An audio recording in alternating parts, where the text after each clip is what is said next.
Hi, and welcome to another episode of Money Talk, where we don't just talk about money and we don't just talk about making more of it or how to get more of it, but how things that come about once in a lifetime that can change a lifetime or an entire population of people's lifetimes. And today we're going to talk about that. We're going to talk about something that is so groundbreaking that it's a disruptor. I know you're going to want to find out more about what this is and my guest. So stay with me, and I'm going to ask for you to do two things. One, if you like this and you like what you're hearing, share it, like it, and subscribe to it, and stay tuned. I'll be right back. Linda gave me the courage, the confidence to move forward. And after I was finished with Linda K's training, I was at the next level. It's Linda K. But when you trust that piece of you that says, I got something to give, I have something to say, you know you've got something to do. Get on your feet, shake your hands in the air. Welcome to the stage, Linda K.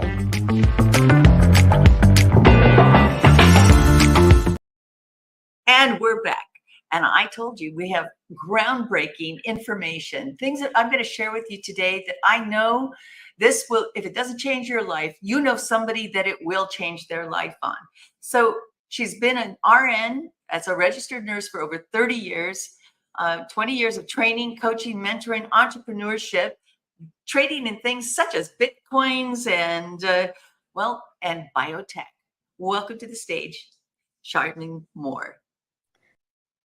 Well, let's bring you back on the stage, take you on and take you out. Thank you so much. How are you? I'm great, and it's such a pleasure to be here. Such a pleasure and an honor. Thank you so much. Oh, listen, it's mine. I'm in the presence of greatness. You are a hero, and as a matter of fact, award for your I did. For your contribution in the successful launch of something that we're all going to hear about today called immunotherapy and the immunotherapy treatment Provence in Europe. So I know that there's a whole bunch of titles behind you, but let's get started with how did you get into nursing? What was the calling? What did you do that for? Where did this calling come from? Spirit called me to be a nurse because I did not want to be a nurse. I was not interested in being a nurse. I wanted to be a physician, but I was a child prodigy, doing well, college in the 7th grade, all of that good stuff. And then college in the 7th grade? Yeah. Oh my goodness. When most of us are in pigtails or braces, and you're in college. George Washington University in DC. I'm a child of immigrants, Jamaican parents, came here to the States, fish out of water. My parents didn't know what to do with a child that had all this. Thank goodness for counselors and teachers that see greatness in a child and say something's different about this child, better do something for her. Only because, like I said, my parents didn't know what they didn't know. And I was Did you feel different? Say what now? Did you feel different? Did you know you were different? I absolutely knew I was different. Absolutely. Since I was knee high, I knew I was different. And when I came to the States, I wanted to go back to England right away. I didn't feel, I felt left out. I felt weird. I had this weird accent. And it created a lot of stir. And I'm a Virgo. Because you're different, right? You sound different. You look different. Yeah. So where were you born? Your parents were Jamaican, but where were you born? Bristol, England. I was born in Bristol, England, and raised in Birmingham. Oh. Go Aston Villa. I was raised right off of Aston Lane, so I always saw the soccer.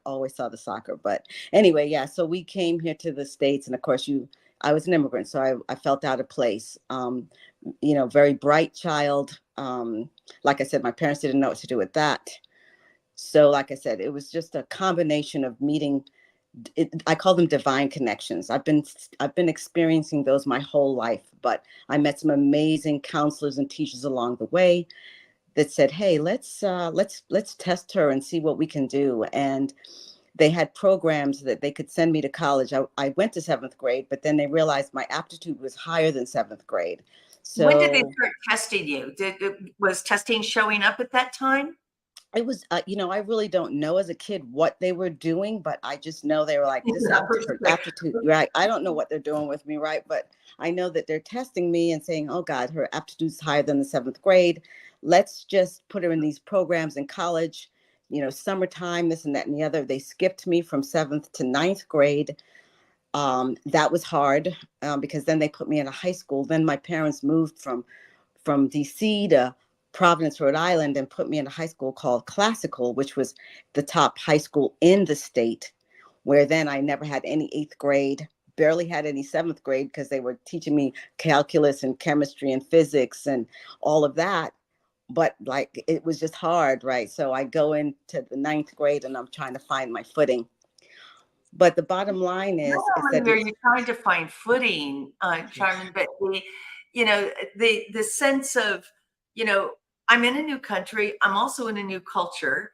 I'm mixing the culture that my dang parents had, that they came from another country, right? exactly And right. and where are you in the mix? Are you an only child, or you have brothers or sisters? I was the, I was in, that's another thing. That's another thing. So I'm a middle child, but raised as an older child because I didn't meet my brothers and sisters from Jamaica until later. So I was born first in England, and then my brother Paul was born second. So I was his caretaker and his big sister. Then when my brothers and sisters came along, I was thrown in the middle. But I think by then I was Hold already, on, wait a minute. So there was another family in Jamaica. So yes, how many older? 3. So you're number 4? I'm number 4. That's right. I'm number Well, 4. we have something in common. I'm also the 4th of 9 See? kids, Yeah. right? So I'm And 4 or 5. Yeah. And 3 okay. girls, 2 boys. 3 girls, 2 boys. So I'm the middle girl, straight dab in the middle of 2 sisters on one end and 2 brothers on the other. Right. So I'm smack dab in the middle. Um, and the odd duck out. So yes. when do you embrace who you are? I mean, because at some point we go, okay, I'm either going to be a completely messed up kid and act out, or I'm just going to grab this and go for it. 45. Wow. I'm You, 60 now. I'm 60 now. So oh goodness. 45. 45 is where the rubber just met the road. By then I had been a nurse because I became a nurse at 29. And like I said, that was another divine connection. I was homeless by the time I was 22, with a child, single parent. So, I had gone to college but hadn't finished. I wanted to go to med school, but I was told by a professor, hey, you've got a B- in chemistry. That's not going to cut it. You might as well drop out. And I did. And you listen to them. You I listen did. to them. I You did. I listen to listened their to him. story, I not yours. absolutely, I absolutely listened to him. He did me a big favor, actually, in hindsight, because I became a nurse, but as I became a nurse, and I'm always a leader, I rise up and I lead no matter where I go. Right. Now I train doctors, right? So I still got it in. Spirit's never too late, always on time, and your path is Here it is. Just right. is. Yes, Right? it just is. You never know what your path's going to be. So in this moment, I absolutely love nursing because it allows me to be with the patient, to hear, to feel, to see, to really understand what's making this person ill, because it's usually some heart issue, some childhood wound, something that has created Oh, this later on. girl, we are okay. Go to church on this one, Yes. okay? Because you Yes. are so right. Our body leaves us plenty of clues, but it's what's Yes. going on between here and here that is so Yes. either traumatized or some Right. sort of childhood trauma, some unresolved issue. What about Right. cellular memory? Could there possibly be something in our cellular memory that comes that manifests in this lifetime? I would Um, not doubt that whatsoever.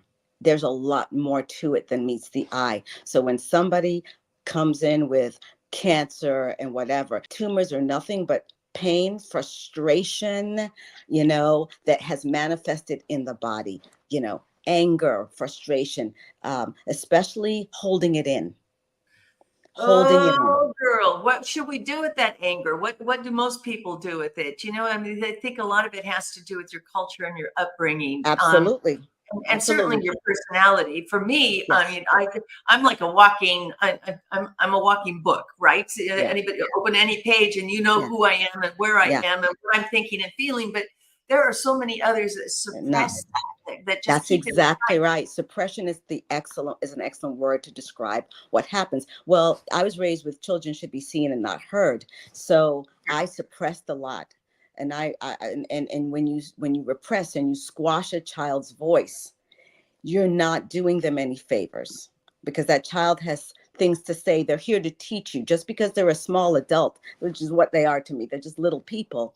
They've got a lot to say, and we need to hear them. They're so fresh from God, right? Yes, right. They haven't learned the habits that we've learned of don't show who you are, don't say who you are, don't be who you are, be somebody else, or be what we want you to be, right? I love that. They're fresh from God. What better teacher than that? They remember what we've forgotten. They remember what we've forgotten.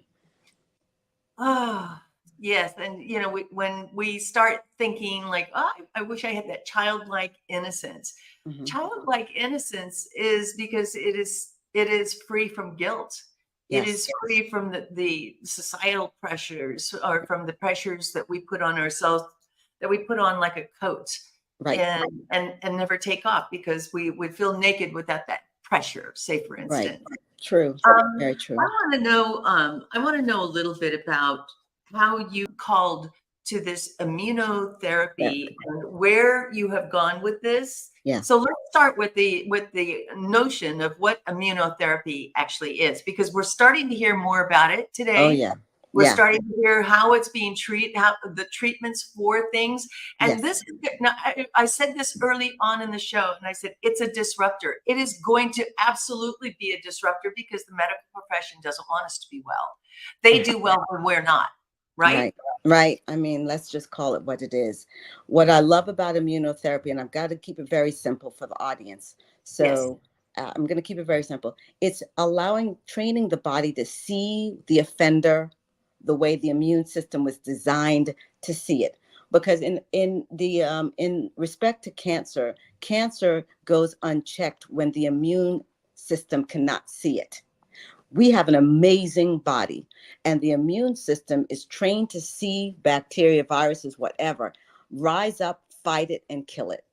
Cancer is very cunning, and it hides from the immune system for whatever reason. There's many reasons that it can do that if our body is unhealthy. Right. But when you train the immune system to see the offender again, it can do its job. So, with this particular immunotherapy, which like I said, I'm proud of it, because it was one of the grandfathers of the pharmaceutical industry when it came out. It took a while to bring it to market, but once we got it to market, we saw remarkable results, and we decided to use for prostate cancer. They decided they could have used it for a lot of different cancers at the time, back in 2001, when the trials were going on, but they chose prostate cancer because those men were so underserved. And in that particular, there was only one or two very minor treatments besides taking the prostate out and rendering these men, without a prostate, which is causes a host of other problems. So I was proud of the founders for choosing prostate cancer as their gateway. But like I said, once they did that and they started doing trials, they saw that if they introduced, and what they did was, what we actually did is we took the patients, we drew the patient's cells off of their bodies. So we took them to what we call apheresis, where you can now. What is that? It's apheresis is a process like you hear dialysis. Everybody knows dialysis. Right. Dialysis is drawing off the waste. It's the same in the same family. Apheresis. Okay. And you put the patient on a machine for about 3 to 4 hours, and you harvest their own blood cells, their own white cells. You harvest their own white cells. And what we're trying to That makes target, total sense, right? Because what yes, better way to replicate than clone your from own, ourselves? right? Autologous. We call it autologous, auto for self. And what we're going to do is we're going to take your own blood cells, your own immune cells. We're going to harvest just a little bit of them, take them to the manufacturing plant. We're going to add an agent to it so that and train it to see the cancer the way you're designed to see it. And then we just reinfuse it back into the body 2 or 3 days later. And what we saw was, so wait a minute. So this almost sounds like Jack and the Beanstalk magic, okay? Right? Because all we have to do is just harvest something that we're already producing, which is our right, own white blood right, cell. right, It gets harvested through this process, then it gets infused back in the body. Once we put it in the lab and we add the agent the antigen, we add the antigen to your own cells, and we let them grow. We let them grow for about 2 to 3 days. We just let it grow because you need those. We get a bunch of them, and then we reinfuse that back into the body. And once we reinfuse it back into the body, then the body starts to grow its own, right? So it literally it's like a seed. So it gets seeded into our own body. Our own body looks at it and goes, hey, right, that's pretty healthy. I think I'll do that myself. So it clones. That's because we're constantly making new whites and red cells, right? Absolutely, So why absolutely. not grow healthy ones that now take on the can job see the that cancer. they were designed to do, so it can see it. So how does it actually attack it? That's our immune system. That's right. Our immune system normally attacks anything that's an offender. However, because what we do with this process is we retrain the body. Hey, you have stopped looking at this prostate cancer. You don't see it. I'm going to retrain you to see it. So we retrain the body to see the cancer cells, and all of a sudden the body goes, hey, wait a minute. I see you. You're not supposed to be here. Yeah, you don't belong here. Get out. This is my place. Exactly. So we just retrain, and that's a very simple. It's not what I've said right now is just a tiny little simple way of just giving the audience a high level idea of what's happening with immunotherapy. It is, oh my goodness, our way of helping the body retrain the body. Now, from trials from the early 2000s, I'm thinking, yes, 2010 maybe. Oh, I'm sure it was in the 90s even, but probably. Immunotherapy, we've been working on this since the 90s. But this particular company, I remember us starting the trials 2001. We were ready in 2007, took it to the market to see if we could get it approved. It was not approved in 2007. We had to do some more work. We did the work. And in 2010, in April 29th of 2010, we got FDA approval and was off to the races. But what's exciting is that it was the catalyst for so many immunotherapies that have come afterwards. So that's what I'm so proud of, is that I was part of a groundbreaking, disruptor, as you call it, which is exactly what it was. It absolutely is, because, the pharmaceutical industry has made a business and run their business counting on us being sick. Yeah. So, it would be it would be remiss to say that as a disruptor, there would be a lot of ways or a lot of interest in not letting it come to market or not letting it be successful. But just the opposite, it's been highly, highly successful, replicated, and being used in other ways. Let's talk about that hero award of yours for a second, shall we? Yeah. So, we had it in the States. And we had marketed it successfully in the States, and other countries wanted to use it. And so now that's an interesting, let's stop for a second, because pharmaceutical markets, United States is one of the few countries in the entire world that can advertise drugs on, and in the way that we do, from television to radio to social media, where you cannot do that in any other country. So we are interested in having people know about all of these drugs so we can get more drugs and more drugs and more drugs, right? And was there an overabundance of receptivity to this immunotherapy here in the United States when it was first launched? There was. I mean, people are tired of just one option, right? At the time, we've got a lot more options now, but back in the day, you know, we had chemo, and people were just, you know, I mean, we know what that brings us, and there's a place for chemo for sure. We need it. We use it every day. It has saved countless lives. So, you know, but people want other alternatives, right? So when immunotherapy came out, yes, there was a huge advocacy group for immunotherapy around the world. And so once we launched here, you know, we did go to the European Union, and because they were interested in it. But you know, all of that is socialized medicine, and I don't know all that was going on with that because I'm not into regulatory. But I do know that many countries wanted to try it, so we went ahead and sent me over there to Europe, and I launched it in Germany, France, England, somewhere else, Sweden, yeah. And that would make sense because these countries are very open to let's advance science, let's advance medicine, let's get people healthy.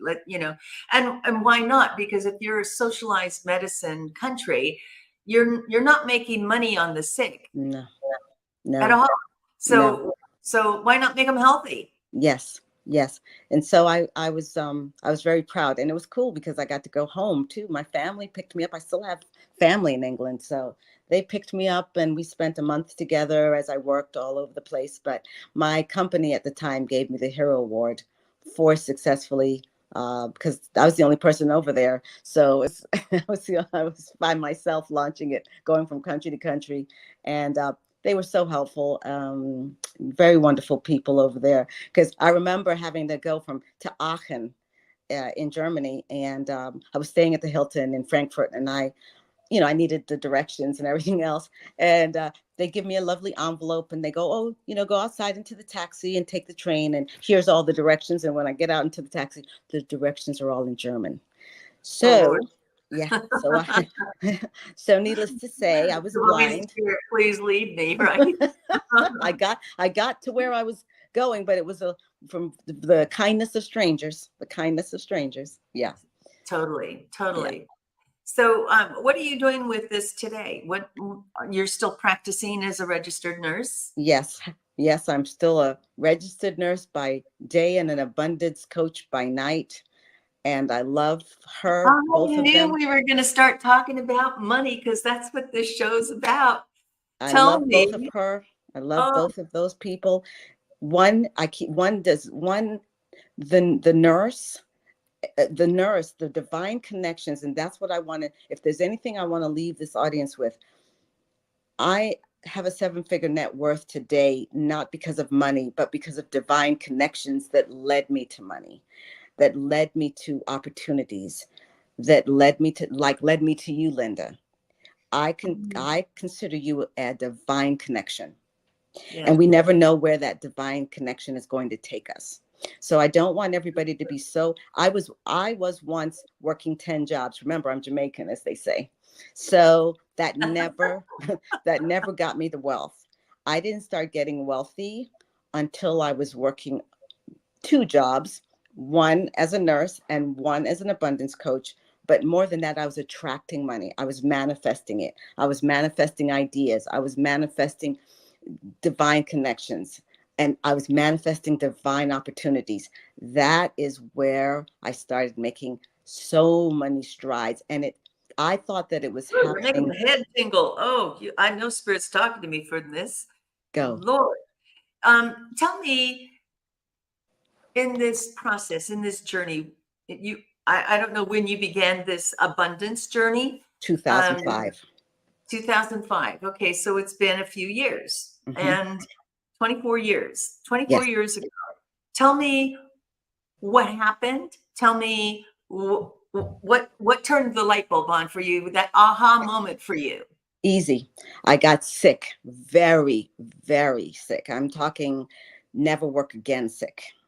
Wow. A- Yeah, that can And affect. that, when you get that kind of sick where they don't know what's wrong and you can't work, like you are on your back, you can't lift a jug of milk, and the providers, the practitioners are baffled, and now your house is going to be sold on the courthouse steps, and everything you own is going to be taken from you, and you're going to be Oh my desolate. God. Oh my God. How terrifying.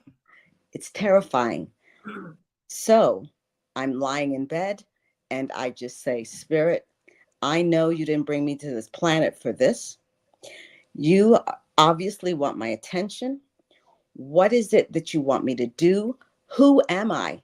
Who am I? Because there is something going on here, right? And I heard very clearly, you're a life coach. What do you mean I'm a life coach? And what is that? Because I didn't even know what it was. It was 05. Right. What is that? Okay, I'll do that. But what is it? All right. So I Googled it. I was exposed to the Life Purpose Institute, took a quiz, and they said, you have a real affinity for this work. Would you like to do this? And I said, sure. And they said, well, that'll be $3,000, please. And I said, I don't have any money. I can't do that, but I'm in bed and I can't do that. And she stopped for a minute, and that was Fern Gorin of the Life Purpose Institute in San Diego, California. She stopped for a minute and she said to me, I don't know why I'm saying this to you, but I want you to take the course anyway. She says, I just have a feeling. She says, I'm sensing that you are somebody very, very different on this planet. She goes, I want you to take it anyway and pay me whenever you want to someday. And I took that course. It was 17 weeks by teleclass from my bed. And I was changed. I was changed because you can't become a life coach unless you're coached. You can't become a business coach unless you're coached in your business. So I got a deep dive into charm, the procrastinator, the fear of rejection, you know, the money wounds. Why was I still broke after working 10 jobs and blah, blah, blah? Why? You get a deep dive into you, you go within. And when I came out the other side, I wanted to know, what do I need to do? Because one thing I did know is that I came here and that I came from greatness, that I came here to be great. And why wasn't I great? So I was ready. I was open. I was ready. And and the teachers started appearing from everywhere. I launched the Life Purpose Institute for Fern on the East Coast. It was successful. I started learning about the money blueprint with T. Harv Eker. I started with Florence Scovel Shinn and the Game of Life, The Secret. I learned that it's not just thoughts become things, but feelings become things. If you're not vibrationally a match to your abundance, you will not get it. Until you become a vibrational match to it, it will elude you. It's there, and it's so easy to manifest money. I was so mad with Louise Hay. God bless her soul. I was like, that can't be, but it's true. You just have to be a vibrational match. You have to be vibrating at the level of love and gratitude and peace and joy and enlightenment. And it has to be consistent so that whatever you manifest is not only consistent, but it remains with you. It's not enough to manifest it. Question here. Yes. What you're talking about is, on a conscious level, we get that. But what happens to our unconscious, or what I like to call our superconscious, our subconscious and our superconscious? I don't like to think of myself as being unconscious. No. Okay. No. But in my subconscious, when I'm sleeping and thoughts never stop. That's right. Feelings never stop. Thoughts never right. stop. How do you protect yourself in that realm of that you have no control, and yet it's still vibrating, it's still going on? Absolutely, it is. All the time, every millisecond, right? What you and I have just done right now is made everybody aware of that. What do you do? Because you do know that your subconscious is being programmed by your conscious, which is right here on the third dimension, you have to be responsible for reprogramming all the time. You have to be aware that these negative images that you're seeing are actually affecting your subconscious, and it is not allowing you to receive from your superconscious. Because of that, do I watch all these things that create that negative stuff for me? Because I'm like, no, I'm just like everybody else. And I was manifesting inconsistent results and, all these other things that go on. So I stopped some of these things. It was very simple at first. I know that I don't do well. You just stopped listening to I did. News or I reading did. the news. Mhm. People laugh at me. People absolutely laughed. They're like, you don't know that we just had this and that and this and that and this and that. I literally don't. And let me tell you something. I only listen if I can action on it. If I'm just listening as an observer because I need some stimulation and I need to watch something to make me feel a little bit better, I know that's not going to serve me. I've got to watch them taking the kitten out the tree. That's what's going to be good for me. But watching some horrific car accident that I'm not going to action on, I can't help get that person out of that burning car, or I can't action on it, then why am I using it for entertainment? That is a question for each and every one of us. Oh, that is deep. That's for a question for each and every one of us. Oh my goodness, I just got chills on that one. That is deep. Because Really? it does not serve me. It does not serve me, and I will attract that. Okay, now we're talking. Let's talk about that law of attraction that we, and I know it's funny because I was having a discussion with somebody about this recently. When you know where your mind is going, I always like to think of it as the diver. It goes, your body follows, right? Yes. And you can sense when something is off, something's not right. And if you don't correct, it will keep pulling you like a vortex into it. Yeah. How do you stop it? How do you get out of it? It took time. Like I said, we don't know what we don't know. You have to be aware and you have to believe. Like I get it that this sounds woo-woo, but look at your results. If you're not happy with the results you have right now, try something different. I was not happy with my results, so I was forced to try something different. When I tried something different, and that meant cutting off TV, I don't do it. When I watch television now, I'm telling you, I watch comedy. I watch romantic comedy. I may watch some kind of, I don't do documentaries there. They also can be too dark. I'm a light worker. I cannot watch darkness, and I'm not against people that watch darkness. If that's good for you, that's good for you. If you're getting the results you want watching darkness, then you're good. If you're not getting the results that you want, then you're counterintuitive to you're acting and behaving counterintuitive to what you say you want. You have to be laser focused on what you want, and that includes making those necessary changes. Listen, I'll be the first. People say, well, don't ask Charmin because she doesn't watch the news. So if you want to know what the current events are, you can't come to me. Don't go to her. So that's where I fall down on the job, right? But if people say, how do you manifest this amazing life? How are you manifesting this and this and this and this and this and this and this? I've given up. Like, I don't get to go to scary movies with you anymore. I don't get to, I get to do. No, I choose not to go to those. That's choice. That's right. It is a choice, but I chose it because I have a responsibility on the planet to the light workers that I am assigned to and that are assigned to me, and I'm assigned to them. I have a responsibility. So I have to keep my center clean. And I know how to do that now, but I didn't know before. That's amazing. Amazing.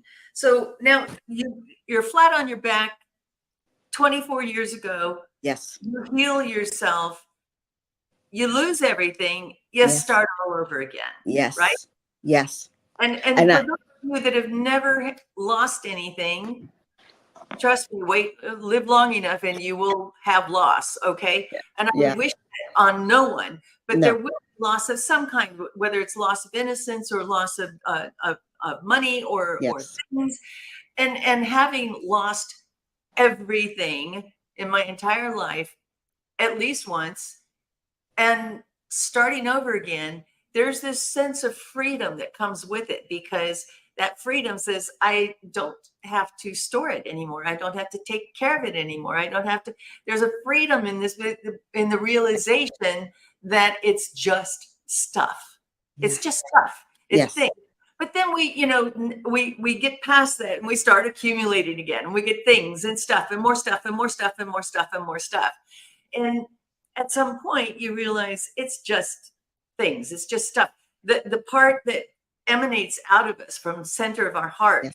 it is the peace and the part that passes all understanding, right?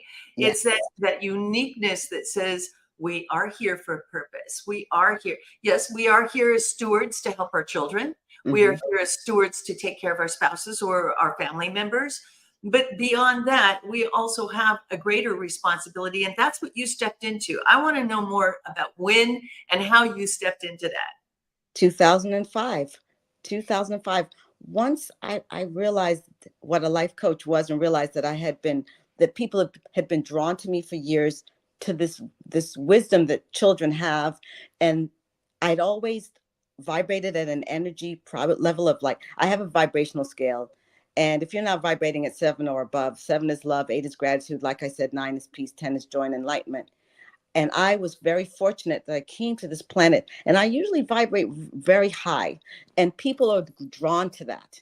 And Yes, they are. people are They drawn don't to know that, why, right? but No, it's like a magnet. Something's just drawn. exactly. And that's been my story for years. Everybody knows Charm for that. When people need to be grounded and need to find some peace and some calm and some love, they come here. That is, and once I realized that I needed to, my question to Spirit was, how do I manifest consistent results for the people that I'm assigned to for the rest of my life? How do I do that?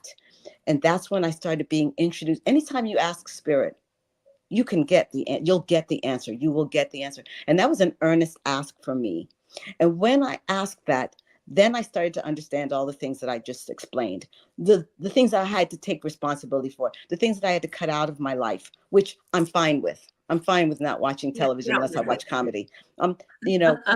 Yeah. I'm Things are fine with just right. I'm fine with not co-creating with toxic people. They're not healthy for you. You may meet them, but after a while, because you learn, you don't even attract them anymore. Or if you had them in your life, you have the courage to say, this relationship is not serving either one of us. Right. And you move beyond that relationship. Those are responsibilities that I have to the collective.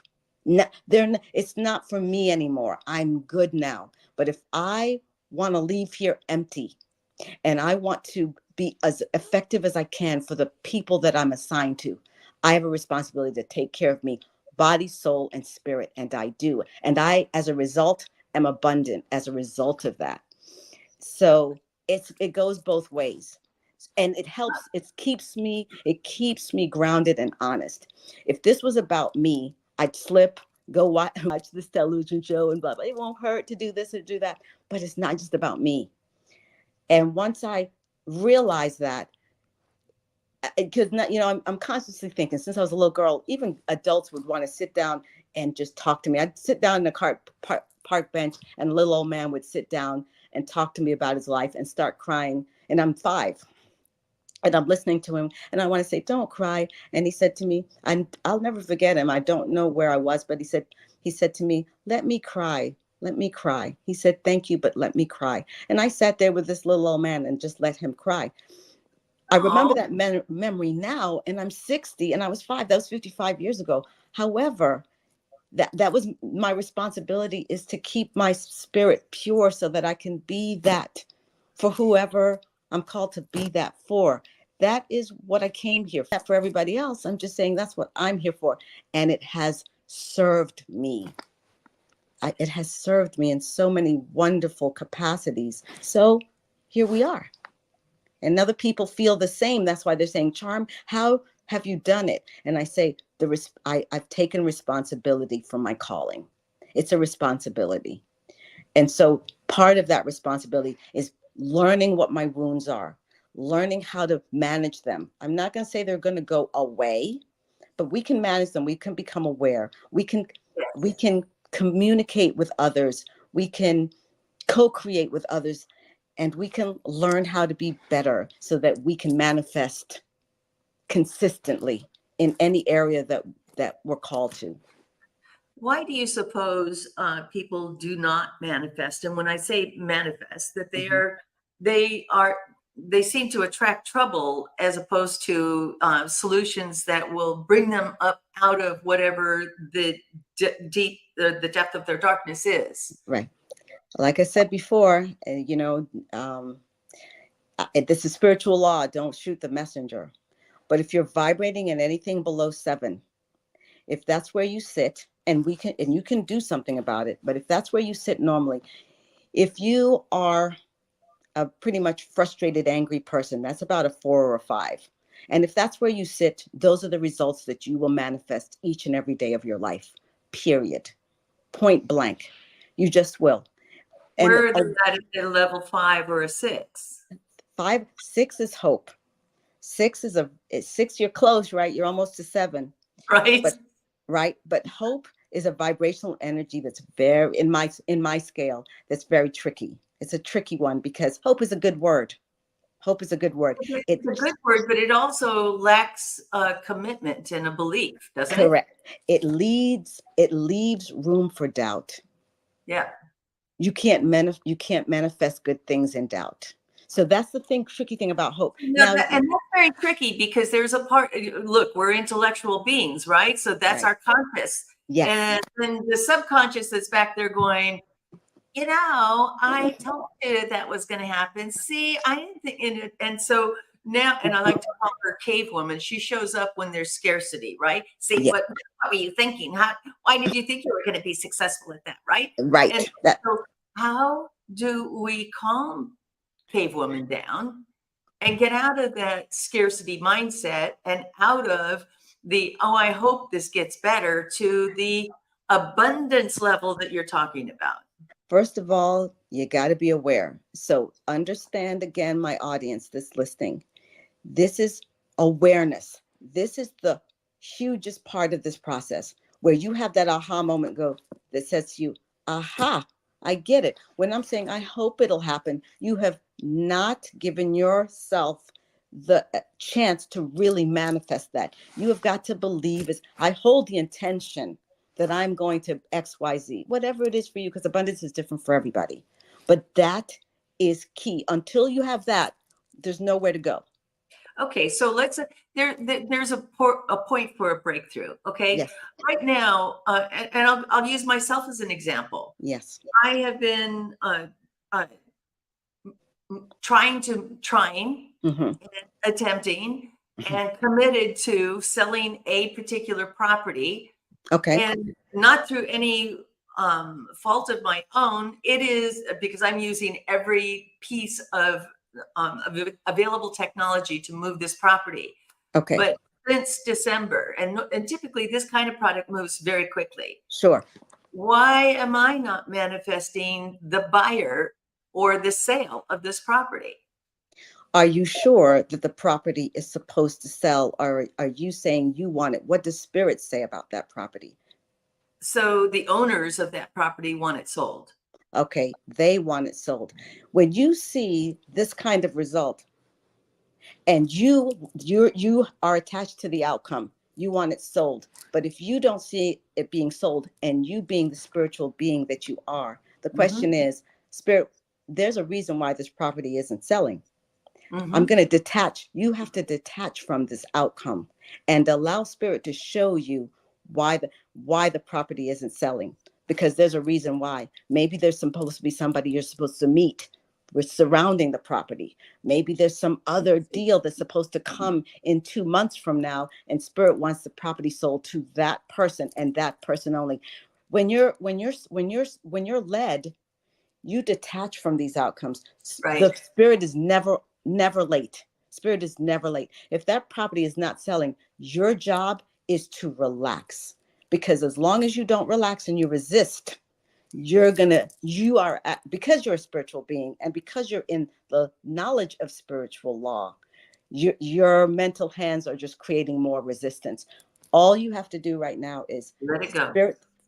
This property is going to sell on time, in the perfect way, and in the perfect time. So be it, and so it is.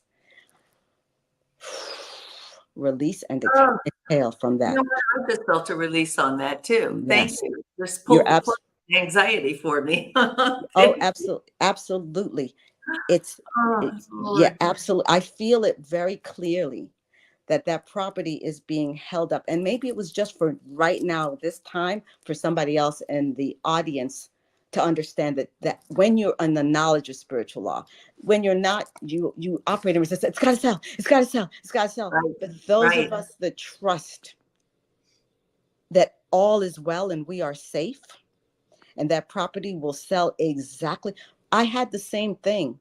And not only did my property not sell, this is the one that they were going to sell on the courthouse steps. It never did sell on the courthouse steps. Of course, we know why. So then I tried to sell it, and couldn't. And that was, oh my God, that was 10 years before. But everything turned around. I ended up receiving money for all the debacle with the bank, breaking down, the communication breaking down. They ended up not only the bank not only compensated me, but then they took everything off the credit reports and all of that. But the miraculous thing is I tried to sell it in 2008, 2009 with the whole debacle, right? That was when the housing crisis. Nothing was going to sell. I sold it in 2020 after I tried to sell it and it would not. 2020, people were begging me for it and writing me like days and days, and I sold it for 3 times what I paid for it. Woo-hoo! Yes, that's what I'm talking about. Right, but I detached from the outcome. It did not sell. I did not know why it did not sell. I got the money to be able to. I was restored. I was able to work, pay for it. I started becoming more and more abundant. I started working for Gendrion in 2010. Right. So I started making a lot of money, and so it was easy to pay for it. It became a rental property instead. Everything turned around. Wow. So I detached from the outcome because I am required to walk my talk. Oh yeah. Wow.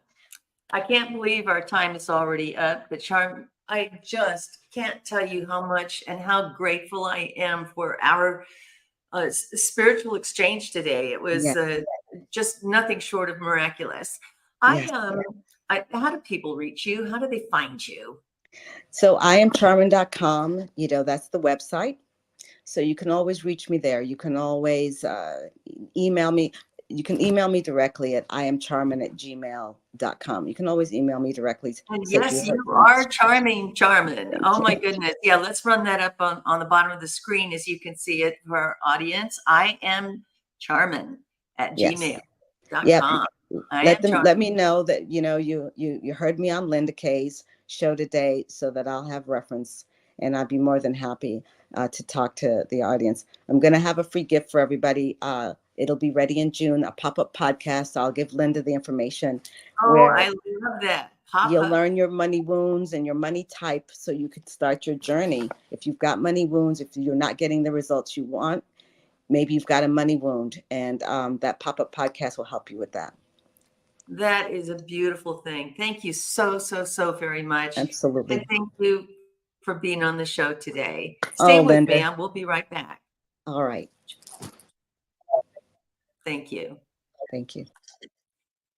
And that is a wrap. Thank you all for being with us today. It's been a magical day and a magical time. So join us again next week. See you soon. Do you like to talk about money? If you do and you'd like to be a guest, contact me at lindak360.com.